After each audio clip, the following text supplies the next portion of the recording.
Welcome to this episode of the podcast. Today I have Caleb Slocum and Eric Austin with me. We're going to talk about Paths of Enlightenment, Wraith the Oblivion, and the roleplay opportunities it presents. And we're also going to talk about cross-genre interaction. And then we'll wrap up with FAQ and current events. Let me turn you over to Caleb Slocum. He's going to tell us about Paths of Enlightenment, and we're going to hassle him a bit while he's doing it. Paths, they're enlightening. What are Paths of Enlightenment? Paths of Enlightenment, they are vampire moral codes. Actually, a better way of looking at it is almost vampire religions in Old World Darkness. It is your philosophy as to how you keep your inner beast back, or how you control your inner beast. Or unleash. Or unleash. It's vampires' way of preventing themselves from going into eternal wassail, or a constant state of frenzy, where they're just the animal mind. I love the Paths of Enlightenment because they are so varied. You can get almost any logical, and in some cases illogical, point of view through the Paths of Enlightenment, but I personally feel that they are constantly under-respected. Yeah, I'll agree with you on that. Yes. Most people just look at it as, well, I'm a level 3, so that means I can do this. Yeah, I can do this and get away with it. Yeah, and that's not really what it is. I mean, going back to the concept of it being like a religion, I mean, if you are Christian, if you believe in those tenets, no matter how dark of a person you are, you will still feel that stealing is wrong and murder is wrong. You may feel a compulsion, but you'll still know that you shouldn't do it. Right. And that's what the Paths of Enlightenment are. So basically, if I were on humanity, let's say, and I got a level 3 on humanity, and I decide I'm going to steal his whatever, it's still wrong, even though it's a level 4 sin. Do I still have to make a humanity check, though? No. Or would it be a at conscience check? At level 3, you would not have to make a conscience check, but, I mean, there's that level of role play that should be there. Yeah. You know? You still know that what you're doing is wrong. There should be a hesitation about doing it. Exactly. You got a lot of people that go, well, I want to go to, Humanity 1 so I can just do whatever I want and not have to worry about any consequences. Well, your character should still have some sort of... they should wrestle with it. Yeah. Because humanity tells you that you should try to be as humane as you can. Well, that and all vampires fear the beast. Going down that way, you got to realize that the beast is going to come out and goodbye character. Yeah. Exactly. You go too far, and your character is permanently gone. The other characters in the game will be obligated to put you down. You have, and each moral code is based on a different idea as well. So, of course, their codes are going to have different... They're going to have different laws with them. Right. For instance, if you are going Path of Metamorphosis, one of my favorite paths, it states that vampires are the stage of evolution above human, and they are trying to reach the next stage of evolution. This is their faith. This is their religion. They are zealots about reaching that next point. Well, if a vampire is a monster to a human, and that's the next stage of evolution, logically then, what is the monster to a vampire? Right. So that's what they aim for. I don't want to know that answer, to be honest. Well, it is Zmeese. I mean, yeah. So they strive to not only change themselves physically, which they do through vicissitude, but also mentally, socially, and spiritually. You have to change all aspects of yourself in order to achieve that next state. Much as a vampire to human, different on every level except outward appearance. Right. Well, for the most part, except for outward appearance. Unless you're Zmeese. They Or Gangrel. Yeah. They never likely to resemble something else. Yeah, so, I mean, in their sins are associated with that driving goal in mind. Right. To them, being a vampire is a good thing. They just want to be better. Yeah. And because of that, the beast is part of being a vampire. Right. So instead of trying to lock it away in a cell, they instead try to learn how to direct it and make use of it. And then they're also trying to, unlike where unfortunately you get with some players where they want to lower their their rating so they can get to do stuff for free, as you will. A lot of vampires really, from the roleplay aspect, they want to get to that higher level. They want to get to that level 5 and beyond. Yes, yeah, they want to be the best at what they do. To touch on Tzimisce on Metamorphosis. When a Tzimisce is on Metamorphosis, they're striving to be the next thing, the next step. Their modifications should also reflect that. And that's a lot of people, things that players don't do too, is have their roleplay and the things they do reflect what their end goal should be. Yes. I'm a Tzimisce. I'm on Metamorphosis. I believe I should become the next predator that's above the apex predator, above vampire. Maybe in my goal, it looks kind of like a dragon, so their vicissitude modification should be toward an end goal of looking like a dragon. Or maybe it could just be them making odd mishmash modifications to themselves to give them additional benefits. Like Sasha Vikos. Yes. Yes. Or, or like making themselves efficient digestion. Yes. Yes. Or, adding maybe suckers on their hands that can draw blood from people, like the vampire from Spider-Man. Maybe that'll make them better predators because then they're not forced to drag their enemy in and bite them. Maybe now they can just touch someone. Just grab their shoulder and... Yeah. So each person following Metamorphosis is going to go about it in a different way. And they do touch on that in the clan book a little bit. And what I also like about Metamorphosis is they hint in the books at a version of Golconda for the Tzimisce being true Metamorphosis. They hint at it. Yeah. Well, I think all the passive alignment have their own version of a Golconda SKU. Some of them are just harder to get than others. Like, for example, Path of Blood, Assamite. I was about to say, I don't see Assamites reaching Golconda ever. Well, no, it's hard, but so is Golconda for that matter. They basically want to become to the same rank as Hakeem. Yeah. Well, actually, the whole Path of Blood is to get to Cain. They want that is true. Yeah, they want to get beyond Hakeem. They actually want to get to that first generation. Well, actually, in that's more the Path of Cain than that's Path of Cain that you're thinking of. Path of Blood says that they are descended separately from the rest of the Cainites. Mm-hmm. They actually come from Hakeem, who they believe is their actual progenitor, and that Cain has a separate bloodline, and that separate bloodline is inferior. But you can still use the power from that to try to eventually reach the level of Hakeem. They are very similar, almost identical. But the Assamites, if they were to have a version of Golconda, it would be to be of the lowest generation possible. Right. Same thing with Path of Cain. Actually, I think a scholar, a nautist, who were to reach their version of Golconda, it would be sitting down to tea with Cain himself. I think they would become so happy their brains would explode. Or sitting in Lilith's garden talking to Lilith. Might not that would probably scare the shit out of Nautists. Yeah, that would be the Catharsis. But a Path of Cathari would be all about it. Yeah.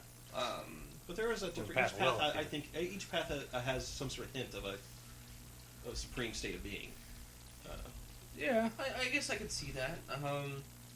Feral Heart, I have difficulty seeing there. Well, Feral Heart is it's multiple things. It's a little harder to describe though, but it's being the apex predator while staying loyal to your pack. Pack being a generic wolf term, not I thought Path of Feral was more about controlling the beast itself. It is that too. It's all three of those. It's more you don't let one with the beast. Yeah, you don't succumb to your beast. You become one with your beast. you stay loyal to your pack and your people that have helped you along the way, and stuff like that. Which for me is why it's a perfect path for 99% of Gangrel. Yes. Well, if you read the book, it does say that primarily Gangrel follow that path. Yeah. It'd also be good for Ravno, too. Yeah. If they, maybe a white Ravno would be good for Feral Heart. Because they wouldn't necessarily follow the standard traditions of that clan. Right. Well, let me ask you this. Speaking of tradition stuff, but what do you think is actually the worst problem with Paths of Enlightenment? The worst problem, they are an alien mindset. Completely different from what we are used to. We, for the most part, most of us follow the humanity-style moral code as players. Most of us, no matter what religion we follow, we still say we have this certain code of conduct, and because of this code of conduct, we don't just go randomly kill people. We don't just take what we want. Normally. There are exceptions. But these other paths, they are completely alien based off of experiences that we don't get as players. So it is very difficult for someone who honestly is not a method actor to get into the right mindset to play them. Let me ask you this too, then, and I'm sure other people have this same question. The problem that I see with Paths of Enlightenment is they're written down through a person whoever wrote them originally's version of right and wrong. They're just like humanity. Some cases, some people will find that the greater good is outweighs. Now, I might go do a whole bunch of evil things, but if I'm doing it for a good reason, keep in mind what that humanity check is. That humanity check is whether or not you feel guilty. Yeah. That's what that is. Now, because it's made on your conscience. Yeah, you may say, "Hey, I had to do this evil thing so that this greater good could be achieved." Mm-hmm. You might still feel guilty about having done that evil thing, but you're still saying, "It's okay. I can get past this because I had to." A perfect example of that would be a military soldier. I have to kill the enemy so that we can all survive. Is the mindset that they're ingrained in? Yeah, and post-traumatic stress frequently comes from doing things that you disagree with, but for your side to survive, your side to achieve its goals, for your side's greater good, you still had to do these things you didn't agree with, and that weighs on you. That guilt gnaws at you. That's what that humanity check is. It's not, and then that frequently gets overlooked. It's the fact that you're testing to see whether or not you feel guilty. And you can have valid reasons for performing this bad, evil act. You can have truly valid reasons, and you can have your character overcome that dark weight on their conscience, but it's still there. Right. Which is the beast nagging at the back of your mind. Kind of, yeah. It's getting stronger as you have more on your shoulders. Because really, what is the beast?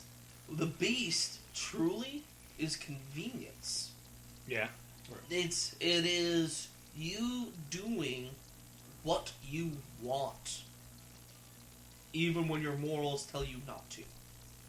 It is saying, hey, you are a creature that lives to feed. Hey, you are a creature of emotion, and that thing just made you angry. Kill it. It'll stop making you angry. Yeah. That is a good example of the beast. I mean, there's countless times that I've seen where some people, like in my recent game that I ran, Derek had took Django. He wanted to go to level 1 humanity so that he could wantonly kill and destroy things. Now, granted, he was a Mulcavian. Mulcavians are a little different. They're screwed up in the head. So you can I'm somewhat... playing a level 1 humanity Malkavian in the current game I'm in. So as a storyteller, or even as other players, you can sit there and go, okay, that's acceptable for him because his moral compass isn't centered to begin with, being a Malkavian. But on the flip side of that, there's still a set of rules in play that 1 is bad, 5 is better, to a point. I disagree with the idea that because he's a Malkavian, his moral code is skewed. True. Malkavians, I love the clan Malkavian. Sadly, they don't get played correctly normally. Most people turn the derangements that they have into a joke. Yeah. They try to be funny with them. Or they try to make advantages out of things that are supposed to be flaws. Yes. Right. And this is not... It cheapens the clan, in my opinion. Malkavians should be scary. And playing it, honestly, Heath Ledger playing the Joker. Brilliant. He did it perfectly, and it weighed on me. That was a Malkavian. I played Dayton, and I have nightmares from it. And with that, in that example of Ledger, there's some that's humanity at its finest. He's going into a dark place, and he unfortunately.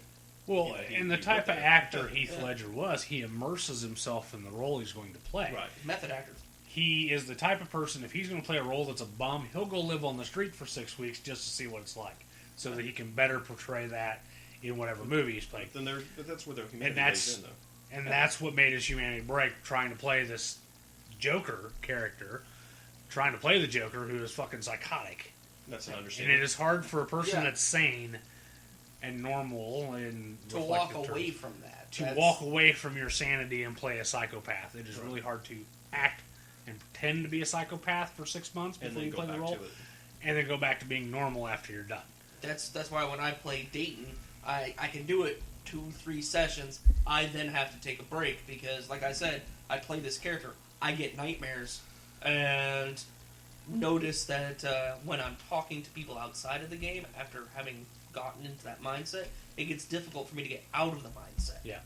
So I have to separate myself pretty frequently because that can get bad. And on the flip side of that, though, I've noticed, though, that seriously the best role players are the ones that do immerse yourself in the role. Oh, yeah. Yes. Definitely. But on the flip side, they got to know where that off switch is to go, okay, we're not at the game now. Now I'm normal. Now I'm Caleb again. Now I'm John again. Well, sometimes, though, you get so into the role.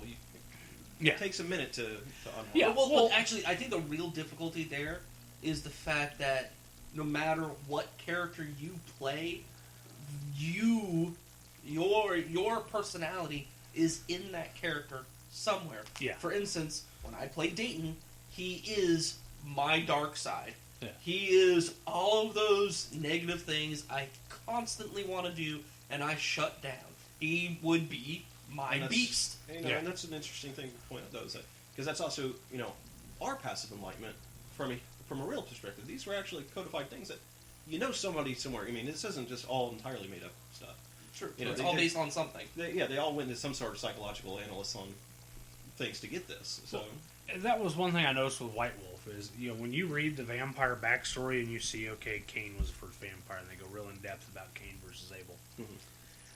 And the biblical story surrounding it, and then the things that happen afterwards, even from apocryphal texts that are considered not part of the Bible, they've put those texts in to go, okay, Lilith exists because this verse in the Bible says God created man and woman, right. And this other book was written by someone else but wasn't included in the Bible that talks all about Lilith. So we're going to include that into our setting. They've done the research. Mark Reinhagen and those guys did all that research. Oh, yeah. So I'm sure just like with the derangements that they did some research, or otherwise in the Book of the Worm there wouldn't be so many damned derangements in there. Cool. Yeah, and but you're right. They go into good detail. They had to have spoken with someone. Psychiatry, rather. Yeah. Or even if it was just looking up the stuff on Wikipedia or WebMD or whatever website you can find the stuff on. But I mean, you can compare. What I'm saying is, though, you can compare the Enlightenment past to an actual person. Nowadays. I mean, as geeky as that sounds. Well, and to an extent, there are only minor leaps to change it, like the Path of Blood, for example. Mm-hmm. When you read it, it's all about the Assamites. So they had to make this minor change to go, okay, it's not that far-fetched. There's people known that are loyal to their race, for example, white supremacists. You know, so it's not that big of a stretch to go. Okay, these guys are so loyal to their race, their clan. Fuck everybody else. And that's somewhat what they do in the Path of Blood, aside from the other tenets of Diablo Rising and this, that, and the other. Is it talks about aid an Assamite every time you can, and if they're in trouble, help them. Follower of the path. Right. Well, there's also the even Path of Paradox does that, if I'm not mistaken. Well, there's also I think Path of Paradox does it, and Path of Blood I know does it. Where one of the higher tenets is you have to teach somebody this path that they want. Yes. So you actually. But with the Path of Paradox, if they refuse it, you have to kill them. Same thing with Path of Blood. Yeah. Oh, yeah. If you put them on the path, if you offer them the Path of Blood, and they were like, yeah, no, okay, Yeah. they're dead. Or if they start it and then change their mind later, you still got to kill them too. yeah. So. Yep. So yeah, that's a great betrayal to those two paths. But yeah, but anyway, I hope that this. I think we had a lot of good conversation here. I think we did, yeah. It was educational. Yeah. All right. Well, thank you, Caleb. That was rather enlightening. Next, we're going to move to Eric Austin. He's going to discuss the Wraith the Oblivion setting with us, and a lot of the roleplay opportunities that Wraith presents. A lot of people don't understand Wraith all that well, and I'm hoping Eric can kind of help clear things up. It's because they don't understand good. Yeah, Wraith is a really fun and interesting setting. It's where the world of darkness is a mirror of our world. Wraith is actually a mirror of the world of darkness. We see a lot of things as a Wraith that the characters, as a vampire, for example, will never see, which marks as a good role player in that sense, where there might be a door here, but in the Wraith world, that's all blocked up, or there's a fence or something else in there. Now, so like we'll use this room as an example, where this little cabinet area is. In the Wraith world, this apartment building may not even exist. Correct. Right. So, because isn't the Wraith world like a reflection of the past in a way?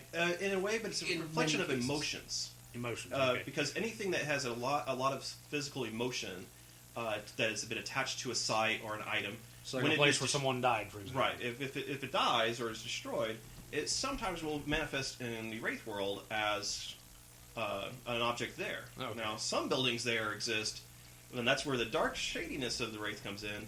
Wraiths don't have materials like we do to build things.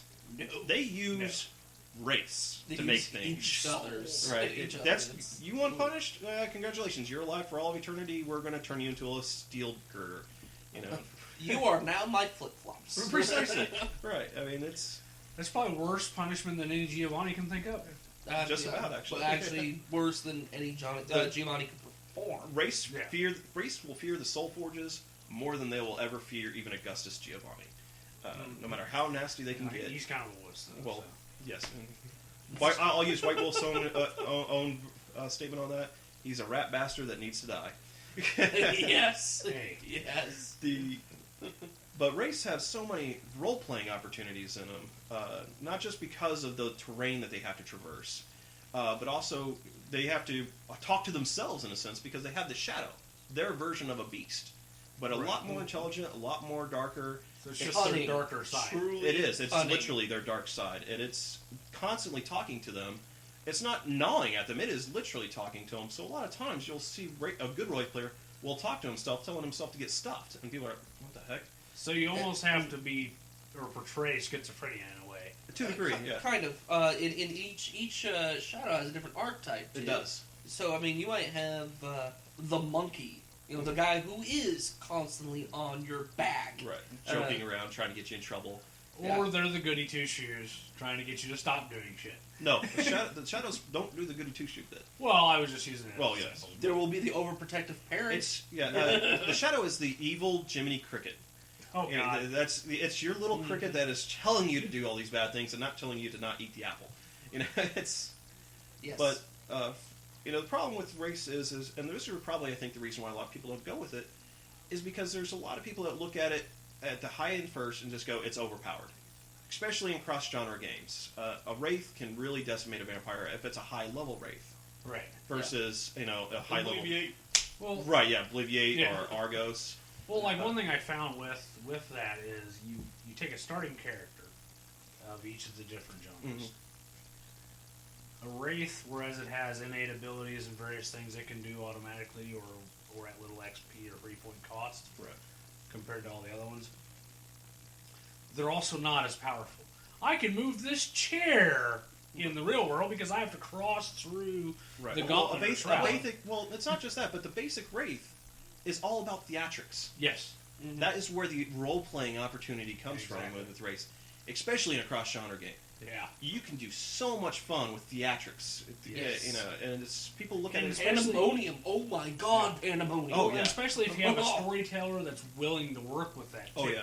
Because if you get some storytellers, and I've been in that mode myself with when I've allowed cross-genre, if I just, whatever, you guys do what you want, that's not the way you handle it. If I'm doing a Wraith in a Vampire game, that Wraith player almost needs to be stuck to that storyteller's hip saying, okay, I'm going to do this.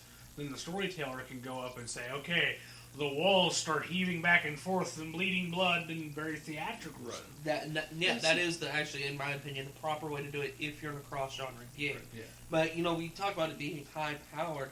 I personally don't like looking at any genre as high-powered. What you need to do is, when you look at the power levels of a game, look at their enemy.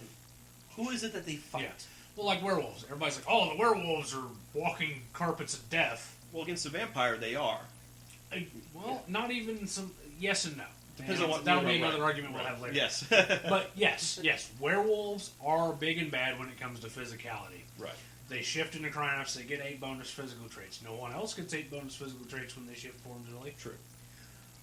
But they also have to fight spirits that can go, oh, wow, I'm going to blast you, I get no test, and you take 3 levels of back. Well, there's always a balance. Yeah. You know, in a cross-genre game, Wraiths are balanced out by anybody with necromancy. Yeah. You know, but again, that's not really what you want to look for, in my opinion, in a cross-genre game of a Wraith, or even in a Wraith game itself. You don't want really the protagonist there of, this dark, scary thing. You just really want to kind of let the player, as a Wraith player, cut loose, in my opinion, to have fun with the roleplay. Okay. Because none of the basic stuff can really hurt a person. Right. Okay, oh my God, the walls are bleeding. It's more... That's entirely theatrics. Right, that's entirely theatrics. Now, granted, it can really screw with people that have the flaw where they have to run over and lap up that blood. Yeah. They're licking a wall. And there's nothing actually there. The last game we were in... it was great. He was playing Malkavian. Everybody Dan. Dan, yes, thank you, Dan Gentry. Sorry, Dan. But Dan Gentry, when I was screwing with him as a Wraith, only he could see some of that stuff, and he was role-playing it perfectly. Yes. Dan actually can roleplay. Right. But that's an example of roleplay opportunities there, because other races can do that to themselves. Mm-hmm. They have the ability to change their shapes and their forms, like Tismis do with Mole. Mm-hmm. And again, a lot of that's not...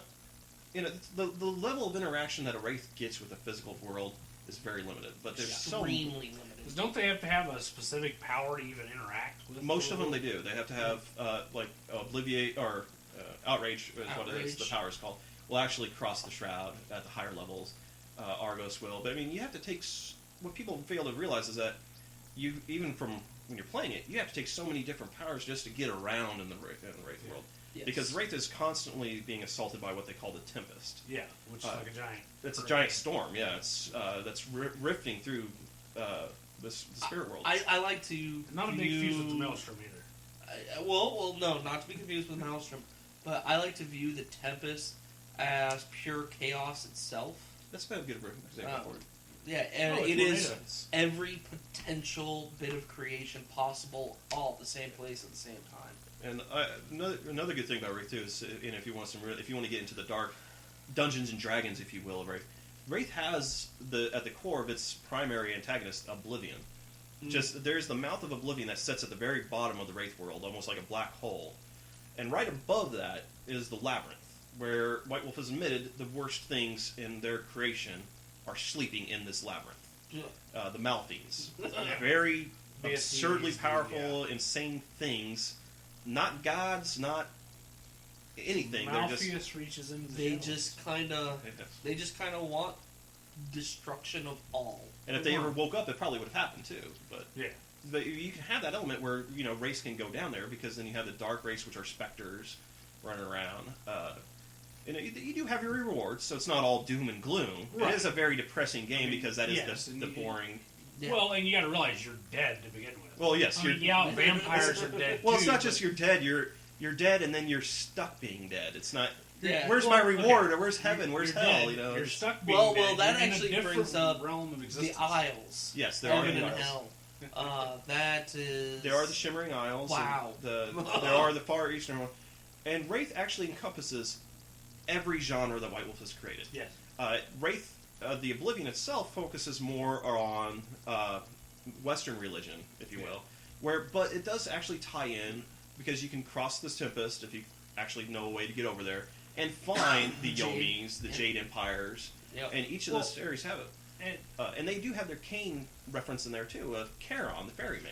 Yeah. And actually, talking about the Malfians, if you want to do those comparisons, the Malfians equate to the Antediluvians. Yes.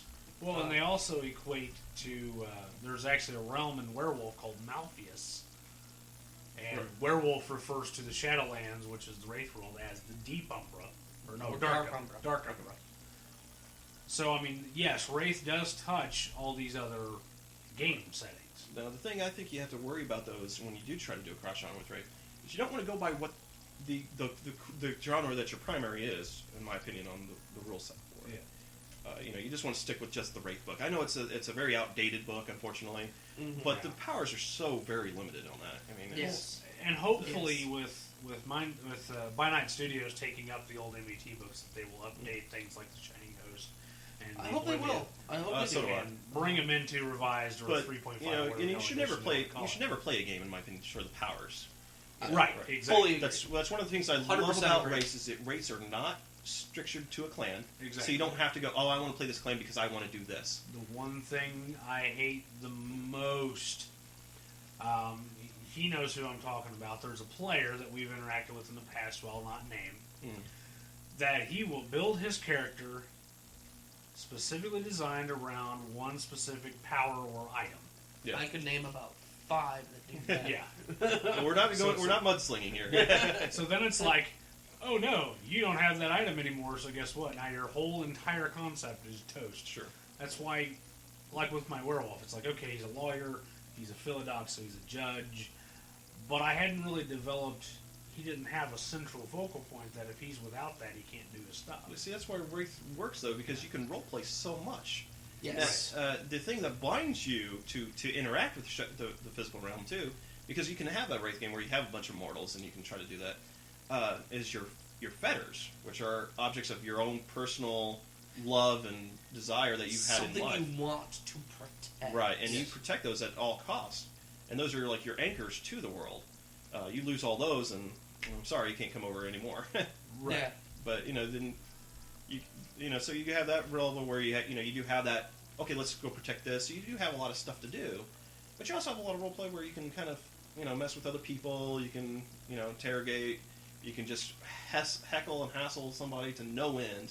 Because let's face it, if you're a Tremere, there's nothing worse than having a Wraith following you around, stealing all your stuff. Yeah. Where's my spell book? Oh crap! Where's Yeah. my regions? Yeah. Where's my... Actually, I like it when someone takes the haunted flaw and can actually have someone else come in to Definitely. play that Wraith that haunts. Yeah. Definitely. That is not... That I love. And haunting can be such a fun thing to play with somebody with, and especially if you have a really good Wraith player. They're jumping on them. They're just having fun with no end. And as long as the other player is cool with it, there could be a lot of interesting things going on with that. I've even seen some people take the haunted, which have turned it slowly into a merit by slowly, getting on that Wraith's good side, which is the only way to really get rid of haunted. Yeah. But Well, and then that's when it's up to the storyteller to go, okay, your flaw is no longer working as a flaw. I'm going to let you go ahead and buy that off. Or they may just tell them you don't have the flaw anymore. Your Wraith goes away. or take Wraithly Companion. Yeah. Yeah.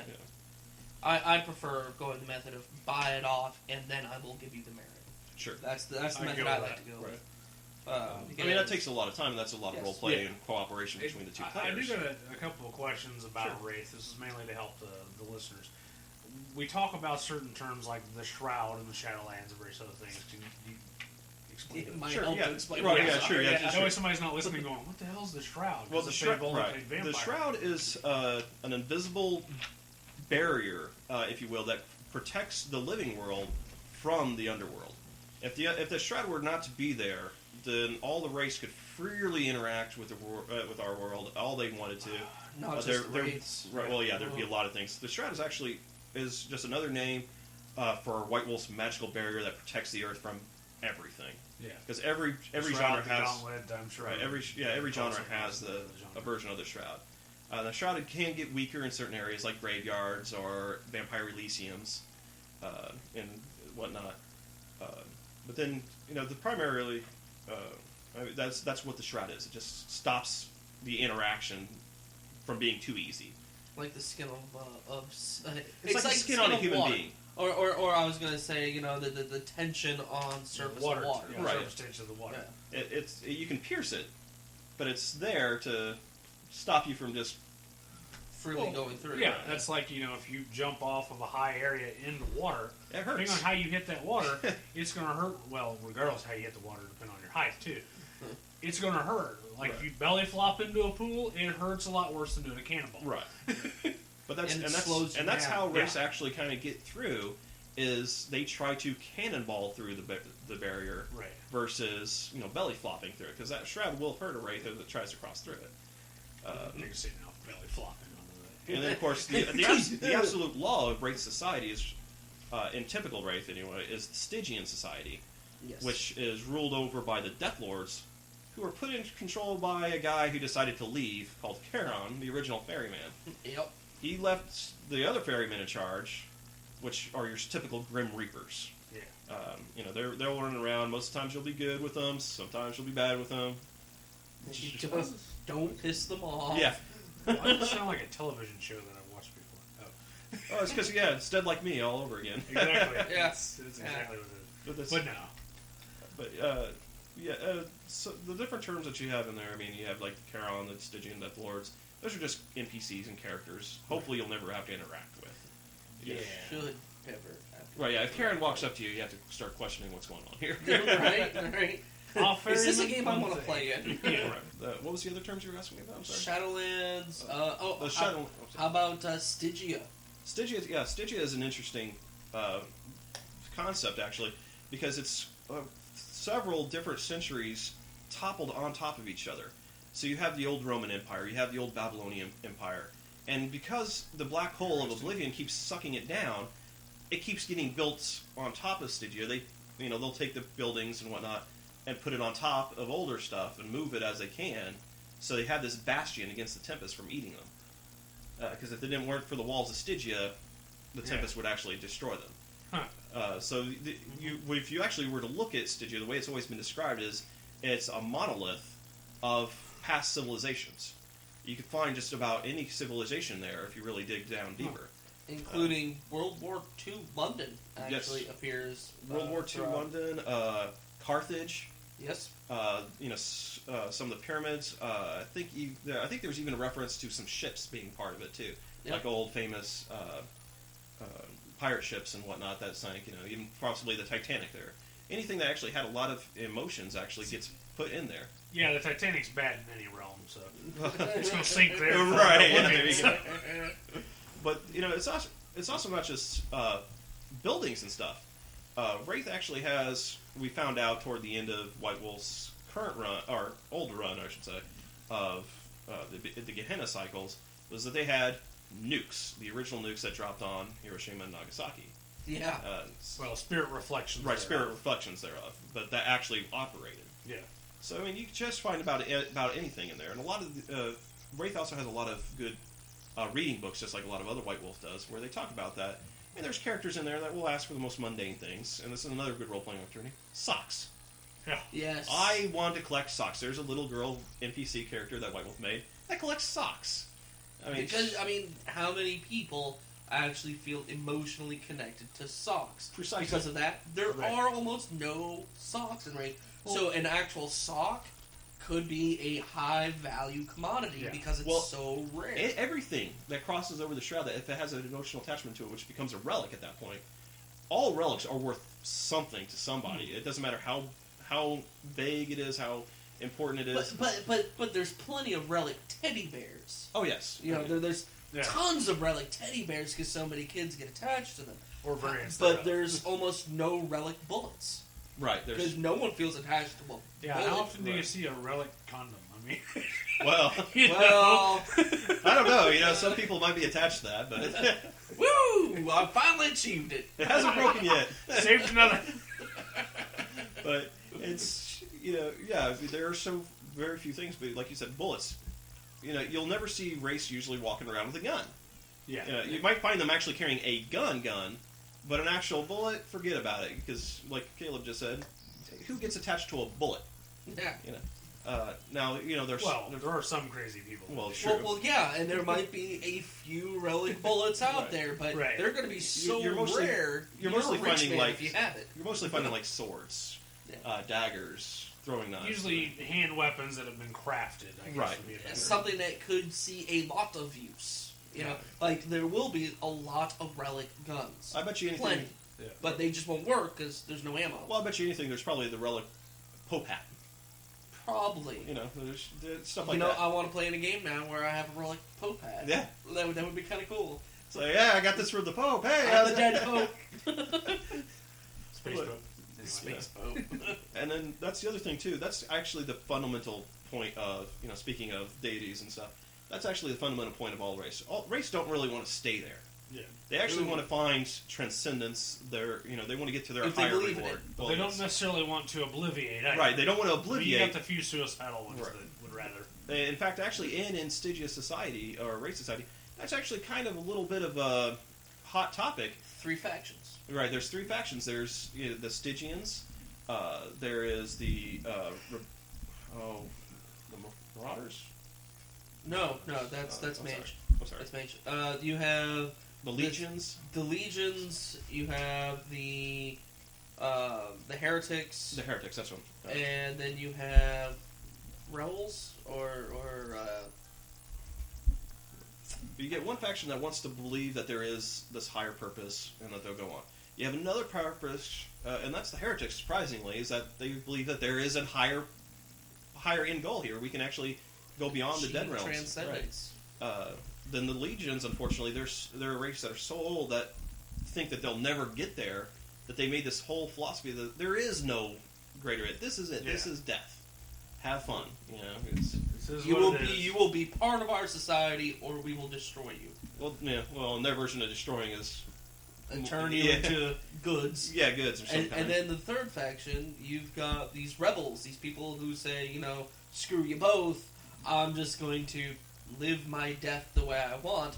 Right. And usually a lot of people actually kind of fall, actually surprisingly, in the neutral territory of it all. Yeah. Now, do you get ones that, I suppose anything's possible with a game, but they're dead and they want to go back? Yes. Yes. In fact, actually, that's where a lot more scariness comes in, as there are powers that let you do that, but eventually some race figure out how to become what they call a risen, which is essentially a zombie on crack. The Crow. Right, the Crow, yes. A Crow is a really great example of what a Risen would be. Almost indestructible. They have all their wraithly abilities, plus any human abilities that they have as well in their body. Now, they have to find their body to do that. But Right. they can do that and then, run around. They can heal that body. They can actually interact and be their way. Now, Race used to do this all the time in the lore of the game. Until Charon. and Charon finally- smacked them in the Yes, Karen had to make a final smackdown and said, no. This isn't happening. We need to stop screwing with the mortal world so much. Yeah. So he put down a law of Charon's laws saying that, no, we're not going to do this. Now, granted, obviously not all race listen to that, so it's kind of... Right. Who does listen to all the laws, but... And that's when the legions come in. Right, the to legions are enforce them. the enforcers of Charon's law. They're vast, and each of the legions are really neat, too. Oh, yes. The legions are neat because they're each controlled by a particular Death Lord, but each Death Lord marks the souls of those in there on how they died. So there could be, if you died a violent death, you're going into the Grim Legion. There's some legion people that have just been marked for fate, and they just died a weird, quirky death, maybe a bolt of lightning. Now they're in Or a the toilet seat from space. Right. Wow. So, but there are those different levels of factions of the legions. Sickness, accidents. I think there's also kindness acts, like the self-sacrifice, if I remember right. There's a self-sacrifice legion in there. People that gave their lives to protect somebody else. Or martyrs. Martyrs, yes, Yeah. thank you. That's a better word I was looking for. So there is a lot of fun stuff that you can do with the Wraith. You know, And they've got that wide society of Stygian rule where, I mean, Wraith is nice because it is one of those games where it's primarily player versus environment. it is, You can have... and it's great for. You can have some player against player action, but it's player versus environment. Well, that and it's really hard to kill a Wraith anyway. So the player versus player environment really doesn't work as much. No. But it is because I mean you can kill a Wraith, and they go through what they call Nihil, which is a trial hole. by fire. Yeah, it's a hole in Oblivion basically. But you can get out of it, and you're fine. You might be out for a little bit, but yeah, it's really hard to kill a Wraith unless they actually jump down Oblivion's track. Yeah. But the thing about it is the Wraith it's great for improv actors. Yes. You know, you can do so much with it. You can, if you're a mime, if you love mimes, they're even better. You know, Yeah. What's 'Cause this no one wall? You know, Because no one can hear them. right? Yeah, well, yeah, no one can hear them typically. Part of that too. That's one thing I've noticed though. When you look at all the genres, vampire is probably the most widely played. Mm-hmm. Then possibly werewolf, changeling, and mage. And then it seems like it kind of trails down on everything else. Like I've never seen a mummy game or a wraith game. Well, Mummy would Wraith be games are very rare, and it's sad because. But I think a lot of that comes to a lot of people just look at it as a depressing game because you're dead and Wraith is good for tabletop. Yes, it is. For LARP, Wraith, in my opinion, is only good to add on to another game. I agree and disagree with that because I think Wraith is the easiest cross-genre game of all time. But at the same time, I think in a full Wraith game, if you had the right players, you can. Wraith players are few and far between. Yes, they are. Yeah. But I mean, just saying. But you could get them together, you know, and you could see so much fun stuff that they can really do, and it almost kind of makes you want to say, why can't we do this in Vampire? Right? You know, Yeah. But But then again, you and I are passionate about Wraith, too. true. so- Yes, that's true too. Yes. But nonetheless, I think that pretty much wraps up that. I think so. Yeah, I think that's described pretty well. All right. Next, I want to look at the cross-genre interaction. We'll just Which we've cover already this. discussed a little A bit. little bit, yeah. I mean, it is. It's very few and far. You don't really see a lot of cross-genre games because I've noticed It's you difficult get. to make them work. Well, there's that, and you get players that get in the mindset of I'm a vampire player, I'm a whatever genre player, and that's all they want to play. Right. Yeah. They come to a vampire game, they expect only vampires, and heaven forbid if you ever throw any other antagonists from the World of Darkness into that Well, game. the thing is, again, as I stated before, each genre, when you look at the power levels of that genre, you have to look at what the antagonists are. Right. Because that's where you determine if it's overpowered or not. Because if they can just trounce all of their antagonists without a problem, yes, it's overpowered. Yeah. However, if you are taking something that is used to fighting Storm Eaters and putting that up against Neonate Kindred, yes, werewolves at that point are overpowered compared to vampires. Well, the thing is, on that topic though, if you take a vampire and a wraith, in a werewolf game, for example, you have to look at it on the aspect too of the ratio. If you have a lot of werewolf players and they're actually being smart and they're being what werewolf are is a pack mentality and a pack player, then yeah, a werewolf is going to trounce a pack of beginning werewolves are going to trounce a pack of beginning vampires. Yeah. Because vampires really just don't have a cohesive unit. Even the Sabbat, Right, their yeah, packs even are not that cohesive. Yeah, right. They're all doing their own little thing. But so yes, 5 werewolves can take on 1 or 2 vampires very easily, even at the beginning levels. Well, and I would even say that 1 werewolf could take on 2 vampires, depending on what they are. Well, yes, depending on what starting they are. out. If the Brujas and Gangrels, obviously, it's more problematic. It's when a vampire hits the Elder area that the werewolves lose. Well, Well, even the no, advanced because if once the werewolves get to their advanced level, also they kind of counteract that body of the sun. Okay, you crispy crittered a vampire. I mean, it's hard to get to those levels. Yeah, but even it for is. a vampire, Well, it's hard to get to those levels. And that's the thing too. Is what you got to look at is, okay, I'll start with vampire. Vampire, I can make a starting character that's 8th gen. That you can't have advanced powers starting out, but you have access to be able to get advanced powers as soon as you get the XP for it.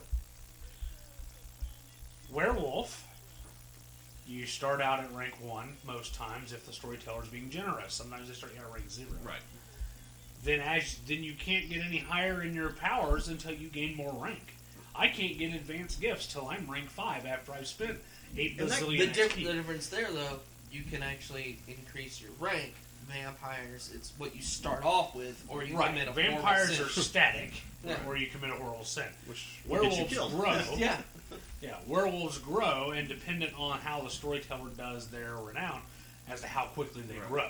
Like for our werewolf game we did last night, we'll get a decent renown from what all we've done. And that comes down to the But storyteller. it may not necessarily kick us into the next rank either. Well, that comes down to the storyteller controlling the rank of renown versus the progression of the vampires into that particular example. Exactly. So if you give, XP is one thing, but renown another, because it gives you more access to stuff. But there's a lot of stuff that a beginning werewolf can do that a vampire will never be able to do. Right. And one of the biggest advantages, I can change forms. Right, you can change forms. You can get away easier to a degree. You can also operate in sunlight. Yeah. Yep. I can operate during the day while you have to That's sleep. what a lot of that's what a lot of werewolf players in a cross-genre game forget. Yeah. Let's not go into Elysium and mess with them. For heaven's sake, if you're a werewolf, stop going to fucking Elysium. Right. Actually, Or if you're a that's vampire, the- just stop fucking with werewolves. in vampire and werewolf do not work for cross-genre No, they period don't. because Not as a game. yeah, in and of well, itself. because the fact that per canon They hate each other. they should be killing each other constantly whenever they see each other. Yeah. Find the worm wherever it layers and Well, slay hold on. it. On this argument, however, though, you can also have the greater good. You can have alliances of mutual. That's the Yes. only exception. Well, yes. And here's the thing, too. To make a cross-genre vampire werewolf work more successfully, you have to do one of two things. Either your werewolves are NPCs, therefore controlled by the storyteller, possibly made from the back of Laws of the Night, which I don't suggest. No, that's even more brutal. Because they're more powerful. Right. They double their physical traits instead of Right. just adding 8.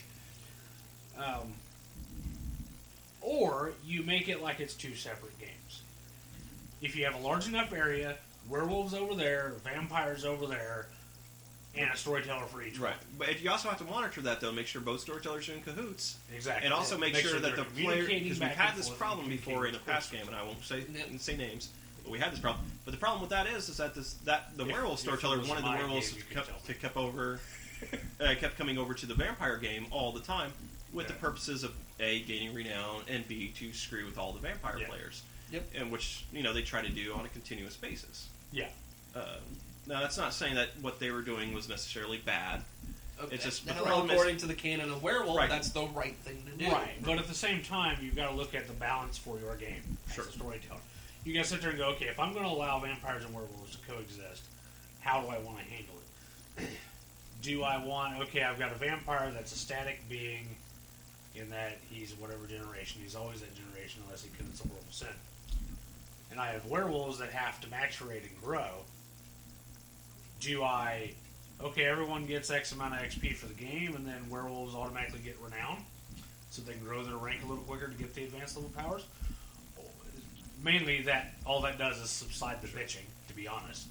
Because that was the biggest complaint I had in my old game.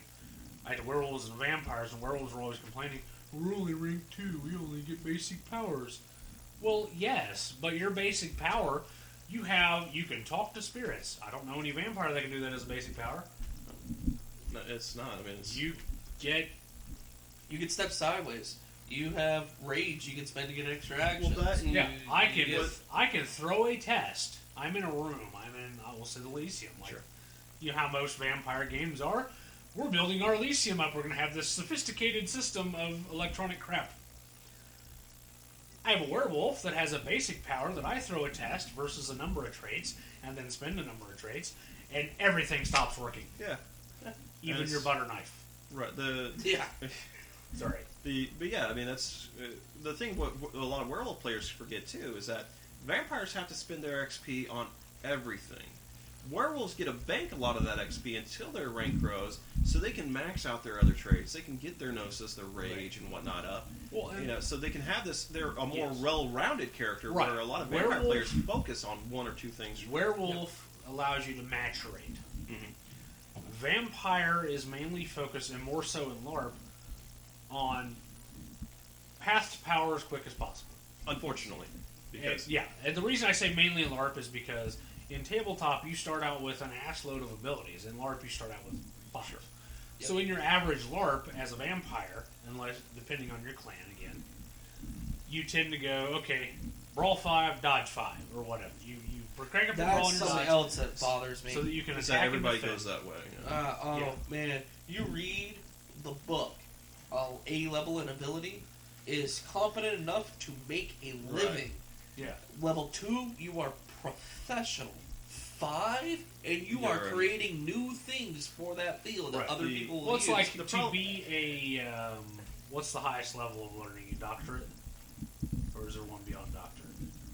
There's Doctorate. associates, Doctorate. bachelors, masters, doctorate. Listeners, you can tell none of us have any of these degrees. Yeah. To be a doctorate, you have to have at least, I think, 4 in academics in the ability. Okay. Most people, though, will go, oh, I'm going to make my guy, he is a doctor, which implies a Sure. doctorate, at least a bachelor's. And we'll take 1 dot in academics. And they focus in 7 dots in science. Right. And it's like, But that that's- doesn't make you a doctor. Well, that's kind of the problem there too. So Technically speaking. a lot of people will go that combat route, or Yeah. over the power up. And this is also where cross genres are in trouble, because and I'm guilty of this, and I'm going to use this as an example. Was when I made a Ventrue, and I decided I needed a way to get my influences, and I was an influence mogul, and I was trying to get my influences past the courts, but I had to do something really drastic to get this to work legally.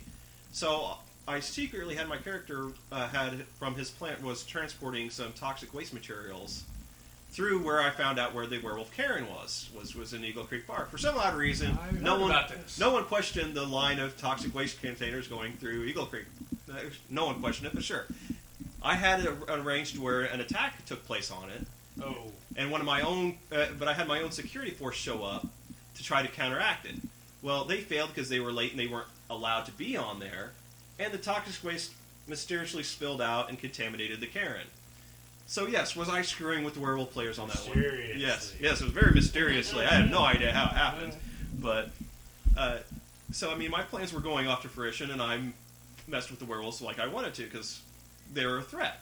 So what better way to, threaten them than to take out their home? Right. But unfortunately, I got betrayed by another vampire, strangely enough, who sold me out to the werewolves. Yeah, that's what vampires do. Well, I yes. mean, it's- Well, the worst part is he was my own coterie mate.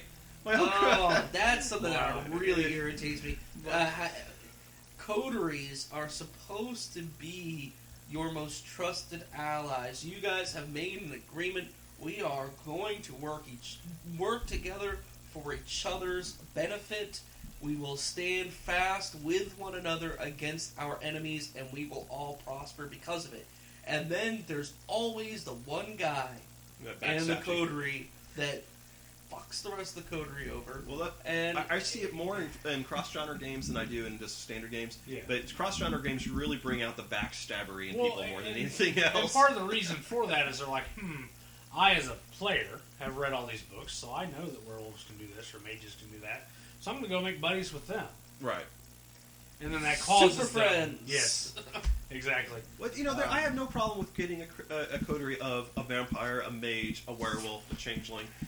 No, I have an inherent I problem have with a problem with having a vampire and Super a friends. werewolf as friends. that. Yeah.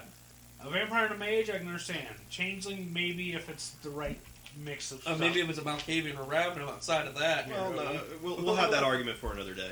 I don't know, I suppose if it were a BSD or a Glasswalker, maybe. For what? It's stunned BSD silence. would work with a vampire. Look at Pentex. Okay, that's There's just a about that's just a vampires, bad man. example. Okay, really you're right. bad example. But, But I mean, there is a lot of things that goes on with cross genre that the storyteller has to really have a fine rein on things, to where I'm going to allow vampires, werewolves, mages, mummies, changelings, wraiths. I'm sure there's 30 other genres I'm You missing. got wraiths, vampires, mummies, that changelings. The thing is, though, you have for a cross-genre game, though, you also need quite a bit of a larger game than most people are typically used to. Because you can't just have, half and half, or even, a third and a third and a third. Vampire, for a vampire game to really work, you need at least 20 people. Yeah. For it to really work. Well, yeah. If you need at least to have 20. a lot. Whereas werewolf can operate on a smaller number. Right. You can have 6 people for a werewolf game, and it can still function. Right. Because that's the size of about a basic pack, really. Yeah. Whereas a mage game can be as low as 4 people. Right. Yeah. Changeling. Changeling, you prefer to have more, but hell. Yeah. There's Well, the more part of changelings, the better. Yes. Part of it I've noticed with why a certain game works at a certain level of number of players is, like with Vampire, you've got a prince, a seneschal, The court system. You have so primogen of many each ranks. thing. You've got a sheriff, a keeper, a harpy. Yes. You've got this huge hierarchy system. You have a similar hierarchy system to Changeling. You have a baron, and you have a duke. The knights Well, see, and the that's- squires. Yeah. You might have a court jester. You might have a court herald. More of a medieval court. Yeah. Yeah, an actual feudal court Whereas is what you have with Changeling. Werewolf, you have alpha, beta, rights master. That's really the only hierarchy within the pack. And Well, then, right. of course, the Sept has a bit bigger hierarchy. But the Sept is great for an NPC setting. Yes. Yeah. The Sept can all be NPC'd with the exception of your pack. Which is another thing where I think the cross genre fails a little bit, is that so many people think you need all this, and you need need to sidetrack the storyteller just for you, when really it's really not that much of a stretch. I mean, people can put their characters on hold from one genre to in a Vampire Werewolf game, for example. If you have we need extra NPCs for a night or whatever. Yeah. To bring in the werewolf players, say, hey, you'll still get your XP and whatnot for your werewolves, and you can come over here and just do this for us over here. And then maybe the next night, That's not a bad idea. the werewolves or the vampire players can take a hold. They'll still get all their XP, and they can still have their downtimes and whatnot. And they can come over and they can be the Sept leaders and doing all this hokey stuff. I like that idea. That's I not a like bad the idea. It'll never happen, and here's why. Because what I've noticed is the people that play Vampire have always played Vampire, and rarely will they ever play anything else. There are a handful of exceptions, like ourselves. Right. But your average Vampire player will only play Vampire, and heaven forbid if you interact with any other genre, or ask them to help you with any other genre, or even try to talk to them as a friend, as a player, as a person, to try to get them to try another genre. Oh, yeah. Well, there's some players that just will not even look at another book. Yeah, there are some players I know that I can go to and go, hey, we're playing in this werewolf game, it's great, I know you play Vampire, but I think you would love it. And they would go, no, that's werewolf, I hate werewolf, and they've never played it. Sure. Well, there's also some people also stick to just a particular clan. Yeah. I know some people that will never, Or the same character concept. Yeah. Over and over and over and over. It just comes down to like any game. It just requires the right mindset of the players, and and compromise. Cross genres can work. I am the hugest fan, and I think everybody knows I'm the hugest fan of a cross genre game. Well, cross genre can be a lot of fun. It truly can. It's something I've recently found out. Tim is running for a position in the Mind's Eye Society, Cameron, to be a domain coordinator or some such. Yeah. Anyway, he was talking to me about, I guess, after they do their Chronicle reset later this year, They're gonna have a cross genre venue. I look at that and I go, that can be a good thing and it can be a bad thing. A cross genre game, you don't need to go, one or two genres, fine. We got vampires and werewolves, vampires and mages, vampires, werewolves and mages, fine. Sure. But when you go, I'm allowing everything, that gets a little, we saw that in my old game. I started out as vampire, then I added werewolves, then I added mages, then I added mummies, then I added changelings. And then I added don't point at me. Then I added... Hey, changeling can be fun. I don't think it has any place near vampires, with the exception of the slew. See, this is probably better for an argument for another time, but I completely disagree with that. Banality, people misinterpret the banality thing. Vampires and changelings can interact, and it can work. It doesn't. You don't want a changeling walking straight into banality. But one of the the key factor is becoming a legend in Changeling. The acceptance of banality. But a changeling should not be at a Vampire Elysium. It says Typically in the they book. would. It says in the book that if a vampire is around an extremely banal person, they tend to get sick. And it says that a changeling is around an extremely banal person, they tend to get sick because of it. It states that Malkavians in Ravno are banality 6, and that the other clans are higher. How do you get rid of banality? Sick. How do you get rid of banality? Yes. An infusion of glamour. You make it fun. You get them to liven up a little bit. What better? that works. What better way? Carol What better way than to throw a puka at a Vampire Elysium? See how? Yeah, there you go. Throw a puka at a Ventru and see what happens. I think that would be great. The Malkavians would have a ball. I think the Ventru will be so banal that it'll kill the puka before it gets there. Malkavians would be like, I have a gift. The Malkavians are going to be sitting there. Where's the popcorn? This is going to be great. Yeah, exactly. And the Ravno will be like, I'm going to help this. But it can work. Any cross genre can work. Yes. You might have to bend the rules slightly here and there, and part of it too is you also have to make those sacrifices. You have to realize that if you're doing werewolves in a vampire or predominantly vampire game, even though it may be cross genre, you're probably not going to have as much of that sept interaction as you would like to have. Oh, right. And that's where the vampire has to make those minor changes because you don't have that sept interaction. When I give you XP every game, I'm going to give you a little bit of renown each game, so you can eventually get your renown up. If they did something to deserve it. Well, yeah. I mean, you shouldn't automatically here's 5 honor, whatever. But they should look at, and that's why you need a storyteller for each of those genres, and then have a main storyteller that pulls it all together. When I have a vampire storyteller and a werewolf storyteller working together to do the stories for their individual stuff, they should report to this head storyteller that goes, okay, the werewolves have just fought this big worm creature. Well, why don't we make the big worm creature tie into this vampire thing over here? So now it's causing an effect here.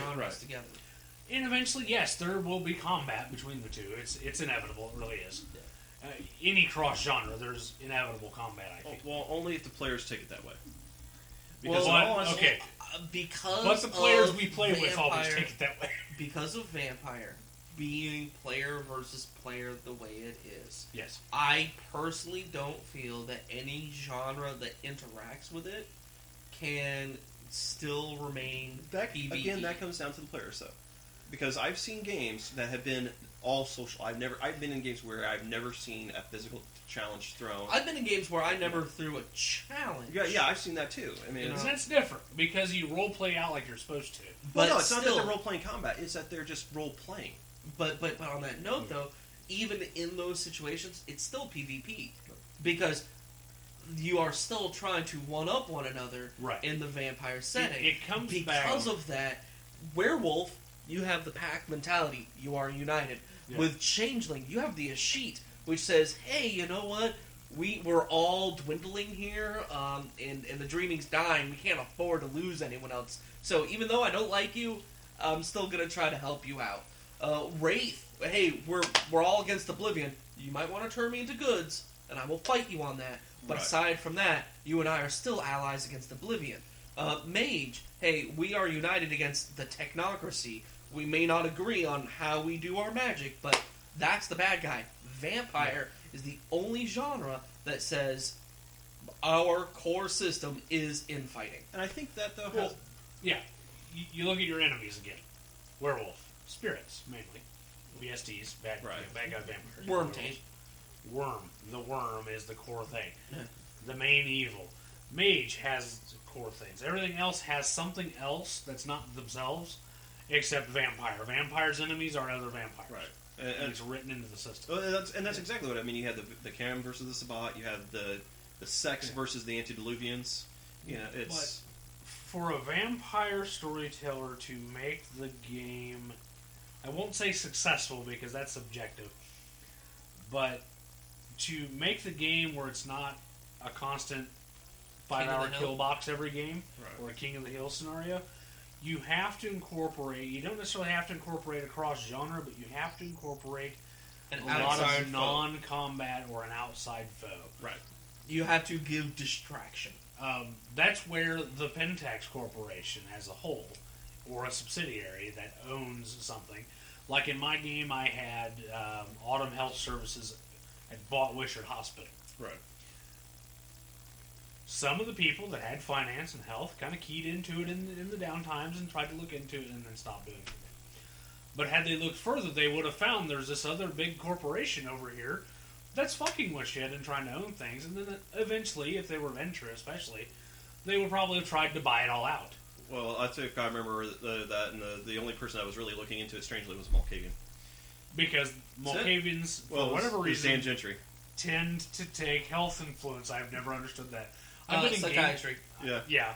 I've been in games where the storyteller actually sat down and wrote out what clans favor what influences, and they each had their own specific influence. And when they used that influence, they got a bonus. Huh. So as a Malkavian, using health, it acted as if it was one level higher. That's an interesting. And I thought that was cool. But at the same time, it's kind of hard to say, well, this clan focuses on the... I mean, you can say, okay, Tremere focuses on a cult. Right. They do. They have one freaking power and 32 paths. I'd love to see Malkavian take finance and be a mogul at it. Right? That'd be scary. But then you get ones that's like the Bruja, where it's hard to say that they're going to focus in Street, Underworld, or University. Yeah, University, thank you. So it's like, which one do you make the foci, or do you? You know what? I'd say Street. I'd say Street because because the stereotype is the thug. Is the Stone Cold Steve Austin. Yeah. That's the other problem with the cross-genre games too. Is once you start really delving into that, the influence market really gets stretched thin. Yeah, it really does. If it's played, because when you go to Werewolf, the influence market's rarely played. Yeah, actually, it's a tribal advantage for the Glasswalkers to actually be able to purchase influence. Right, because in Werewolf, you can't buy influence. Well, also, but you're right, but the Stormlords also... Or, no, I'm sorry. Not Shadow Lords also take a lot of... Yes, sorry. Also take a lot of influences, usually. Yeah. They normally do, because they're also one of those city tribes. Whereas the Gangrel are werewolf wannabes, the Shadow Lords are vampire wannabes. Yeah. I mean, that's... Yeah. That's pretty much what it is. You've got all the different things. But the biggest key with cross-genre, to make it work, the storyteller has to be deeply involved in things. Yes. Or they need to delegate certain aspects to other storytellers. Any good game, in my opinion, both of those things need to happen. Yes. The storyteller needs to be deeply involved and has to delegate to a staff. And even if it's just a vampire game, if you have a storyteller that's deeply involved in it and has a staff that he can delegate certain responsibilities to, like the Tremere, for example, almost need their own storyteller. Yes. Because of their rigid hierarchy. The Ventru, not as much, but they have a very rigid hierarchy too. So if you have a staff member that your goal is to do nothing but do the Tremere thing... In my opinion, the clans that need their own storyteller, Tremere... I'll agree with that. Giovanni. Yeah. Because of the interaction with the Shadowlands. Okay. Based on that, I will give you that. Outside of that, yeah, if you take away the Shadowlands and Wraith aspect, then Giovanni are fine, but then they're just Venture. Right. Yeah. Because that was one of the things I remember a discussion on the White Wolf forums about. If you take away Necromancy from the Giovannis, then you have the Venture. It's just like taking Opt-in for the Lasombra. Then you have a Venture. Right. Yeah. The only exception, of course, is Giovanni Inbreed. Yeah. And the Lasombra would still be thinking themselves higher than the Venture. Yeah. Well, at one point in time, they were. Actually, when you read the canon, and a lot of vampire players don't know this, and that kind of makes me a little sad, but the Lasombra, for the longest time, were the leaders of all kindred society, and the Venture were the upstarts. You know what makes me sad? The loss of the Cappadocians. You just bought their clan book from me. Nice. Cappadocians were awesome. Yes. I can't argue. They were. I cannot argue with that. And that is one thing I do like about Vampire 20th Anniversary Edition. Is it has all the clans, including the Cappadocians. It updated their clan symbol, which was really cool, by the way. That is also... I'm sorry, go ahead. But that's what I love, is it has all that info. Now, granted, they kept Mortis the way they had changed it in Dark Ages to the Paths, which I like better. Yeah, I like the Paths Mortis. Because the Path Mortis, you can now see clearly where Thanatosis comes from. Yes. Where, to a lesser extent, even though I know they were actually Thanatos mages, Vitreous Path resembles the Lamia Path. You can see where Necromancy starts from, and you still have a semblance of your classic Mortis. That's actually, I think, the best cross-genre game that you can get everything in and it works out perfectly is Dark Ages. Yep. You have a Dark Ages game, and it makes sense to have changelings, mages, and werewolves running around, and in some cases very openly about it. Yes. Depending on where you have that setting of the Dark Ages game. Right. And I think that's actually always been the most successful cross-genre is Dark Ages. Yep. Because you don't have to worry about... Right. And I wouldn't mind seeing a Dark Ages cross-genre LARP pop up, provided it's got the right elements. Dark Ages, in my opinion, for LARP, doesn't work so well. I've done it before. Yeah. I ran a game that went for a good period of time, had a lot of players. It's difficult. Horribly difficult to properly run Dark Ages because most players just can't get into the right mindset. Right. Well, especially if you're in an area that's really in town. Right. You know what or I a mean? landlocked area. I mean, it really does come back on something. If you're running, like right here at your apartment complex, you're right by a main drag, there's the interstate right there.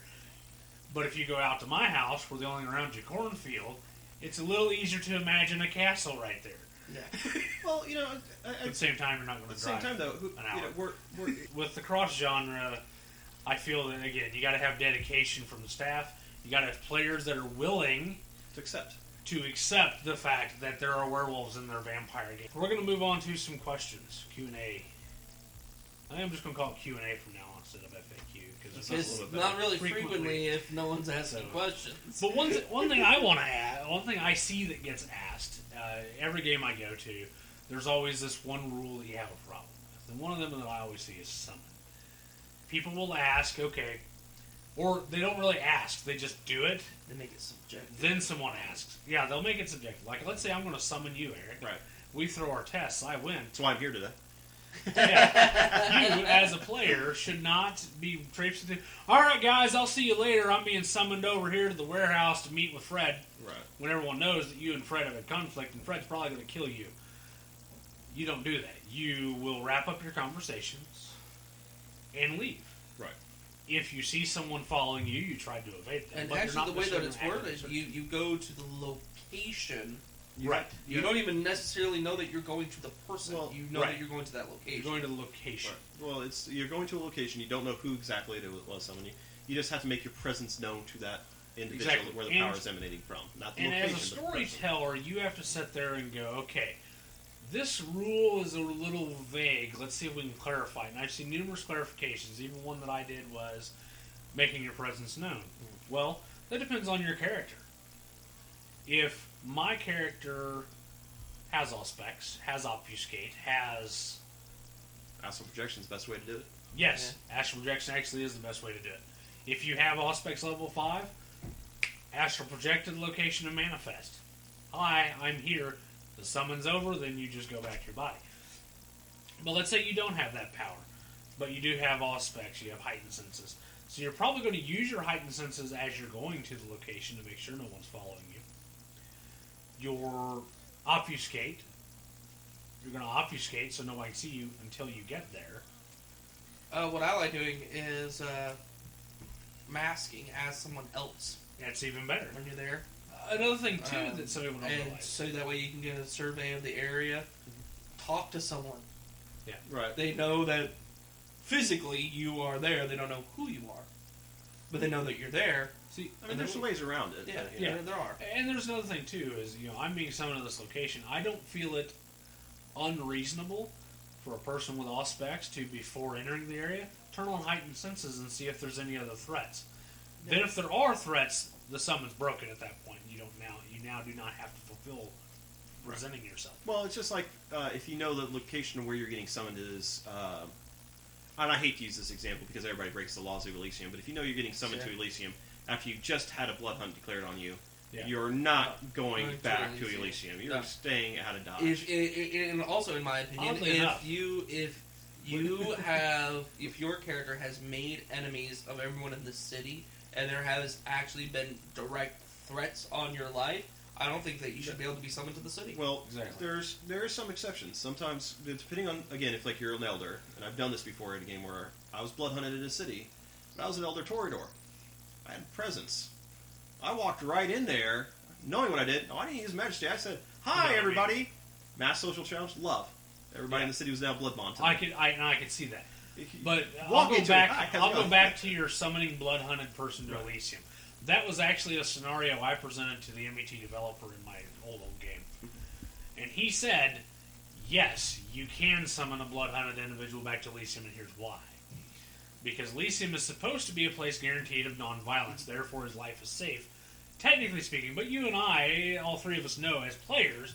That doesn't happen. If people were following the rules correctly as far as Vampire Society goes, yes, I would agree with you. Yeah. But considering as soon as the first game violence breaks out in Elysium, Right. especially if the prince is involved, Yeah. then forget it. Okay, that rolls out the window. Yeah, and that's another thing too is when you have a player playing a prince, whether it's player or NPC, when the prince is being portrayed in a manner where he feels the rules that he sets don't apply to him, that's where you get issues too. Because I've seen it where people get into power as prince. Oh, Elysium doesn't apply to me because I'm the prince. Well, technically, the prince can make that call. Yeah. Yeah, he And the can. prince Actually, is that's the actually master in the of his book. domain. He's Yeah. Well, see, Master he of his trumps domain. everything. And as far as summon goes, a lot of people misplay it. There is no good fix to it. It's not clearly written. They did do it better in 20th Anniversary Vampire, the book. They did? They did it a lot better. It's more clearly defined. So it's not as subjective. Right. It does say that you travel there in the safest manner possible. Not the quickest, like Kevin did as a Mocha Lake who got summoned to Elysium. And go, oh, quickest route for me. I turned into Godzilla and stormed to Elysium You know what though? in a straight line. That's It was safe. hilarious. That's That's safe. safe. Yeah, It come on was now. safe. It was direct. It was the speediest way. I would not argue with any player that pulled that out. Anyone that because saw Godzilla should have ran the fuck away. precisely. I mean, Oh, I didn't argue with it. As a matter of fact, I had fun with it in downtimes between games. see, this is another good question on chemistry. Yes. I hate I you. actually had an argument. Bud had the best use of a horde reality I've ever seen. We've seen so much insanity in the game. Saw a were dinosaur in the Mokole running around. You know, we had Godzilla at one point. We had people firing lasers. Don't ask. It was a weird game. But then Mud decides to, you know what? Screw this crap. He's pulled out a mech warrior thing. I forget exactly what he created exactly, but you know, he pulled this thing out and went bam. Now you all that. So many people try to go, I don't believe that. Yeah, to that point, you can't disbelieve it. We saw Yeah, you've Godzilla seen early. everything else. Yeah, you saw Godzilla I and you saw actually- vampires in space. I actually got in an argument with a player of a NPC Elder Kindred, and I stated that chemistry level 3 is one of the most broken powers of the game. And I started giving examples as to why, and his response is, "I'm an Elder Kindred, so I disbelieve it." No.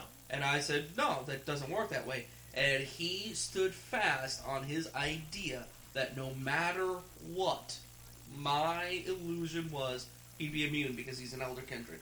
See, I was like, no, as a matter of fact, as an Elder Kindred, you'd be more apt to be attacked by it. exactly. You would see Right. more Because stuff in the you've world of seen darkness. these You things, yeah. Well, it's that very, there's more it's out very there. hard, You're more I think, willing to especially for vampire characters, to disbelieve anything because they are so much capable of so much weird stuff. Exactly. Yeah. And they've probably seen How a do you little know bit that's of not Tremere weirdness, Wooge? too. Okay. Yeah. Here's another perfect example of chemistry. Level 5 Horde Reality, the staking thing that people tend to do. Well, let's say I'm a vampire that I've had Heart of Darkness used on me. I know that I don't have a heart. If you plunge that stake at me... Actually, it depends on the wording of the illusion. If it's my stake pierces your heart, they would see that stake They would see the sign I hold in their heart. wherever. Well, in the Heart of Darkness instance, though, you'd be able to disbelieve that. However, because in the Heart of Darkness, you die if your heart's staked. No, you don't die. You just You fall go into towards you're staked. I thought that the Heart of Only if Darkness- somebody does ag to your heart okay. is it Yeah. dead. Which then you get people trying to make stakes do ag at that point, and that's just corny. Yeah. Dumb. Yeah. But nonetheless, but yeah, I will say this, okay, in Danielle's Sabat game that she was running, I was fortunate enough going into the game that Heart of Darkness had already been used, or an equivalent thereof, when we were captured by the hunters or whatever. Somehow they removed my heart and I was still alive. I got my heart. The Zemis made a big pouch for me to keep it in until I got to safety. We got home. My character takes it out of the pouch. We put it in a wax jar. I give it to my La Sombra pack mate who has a retainer. He dominates the retainer to take it to a bank and then come back and not tell him where the bank is or any of this.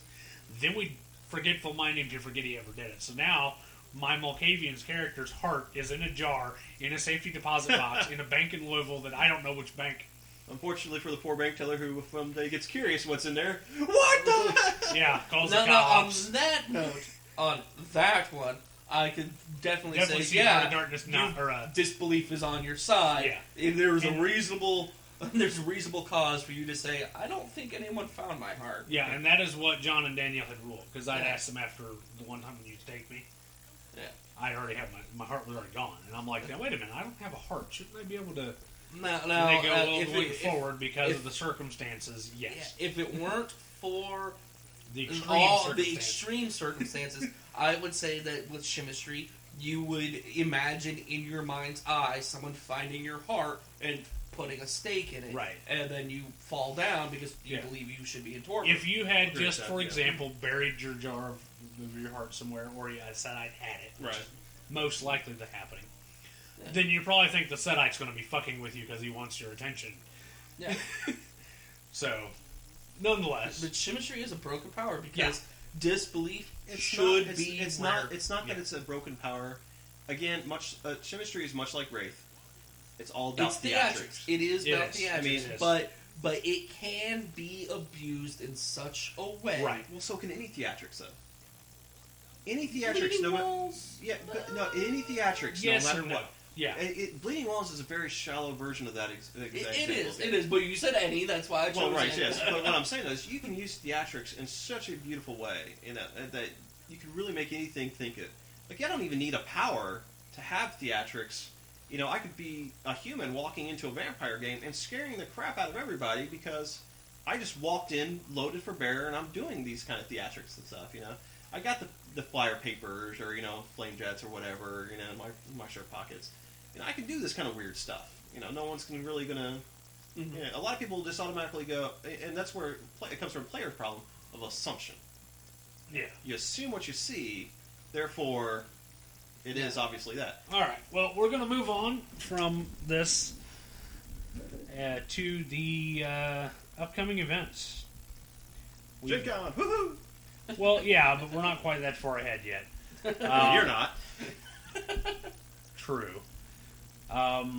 Normally, tomorrow night would have been Here There Be Monsters, a Sabat LARP, but she has decided to cancel the game Yes. due to various reasons. Primarily Sadly. low player base. Yeah. March the 1st, which is, Woo! next Friday?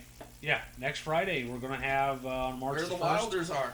Where the Wilders are. Changeling LARP ran by Caleb Slocum. I look He's forward to going to that. run it at the Prospect Lot Mason Lodge. They're off of Troy Meridian.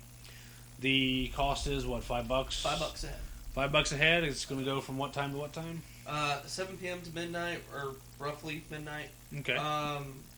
We are going to use the speed date system coined by JP and crew.